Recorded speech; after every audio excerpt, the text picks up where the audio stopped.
إن الأبرار يشربون من كأس كان مزاجها كافورا عينا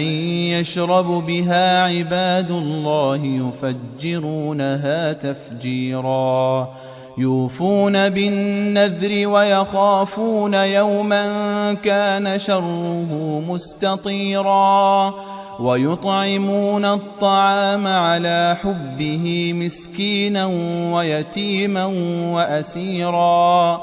إنما نطعمكم لوجه الله لا نريد منكم جزاء ولا شكورا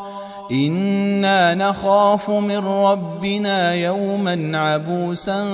قمطريرا فوقاهم الله شر ذلك اليوم ولقاهم نضرة وسرورا وجزاهم بما صبروا جنة وحريرا متكئين فيها على الأرائك لا يرون فيها شمسا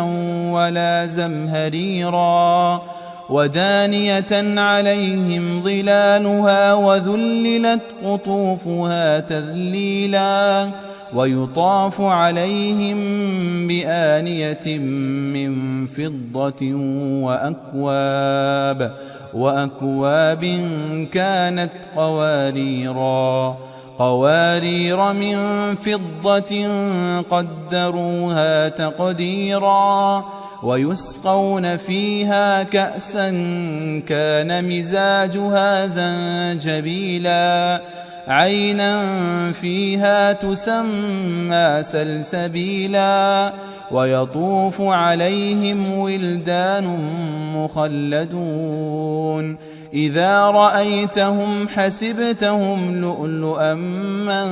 منثورا وإذا رأيت ثم رأيت نعيما وملكا كبيرا عاليهم ثياب سندس خضر واستبرق وحلوا أساور من فضة وسقاهم ربهم شرابا طهورا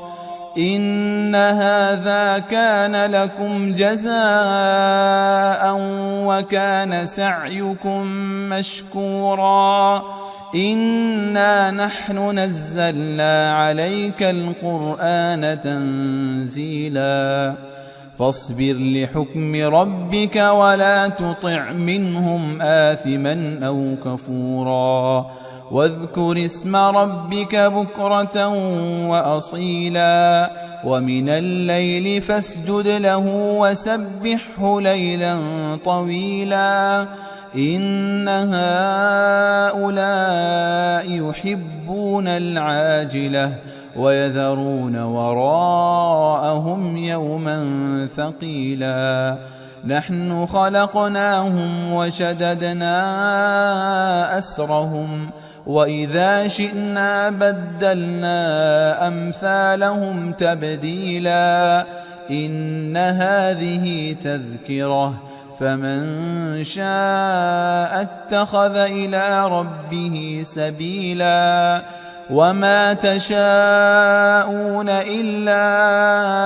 أن يشاء الله إن الله كان عليما حكيما يدخل من يشاء في رحمته والظالمين أعد لهم عذابا أليما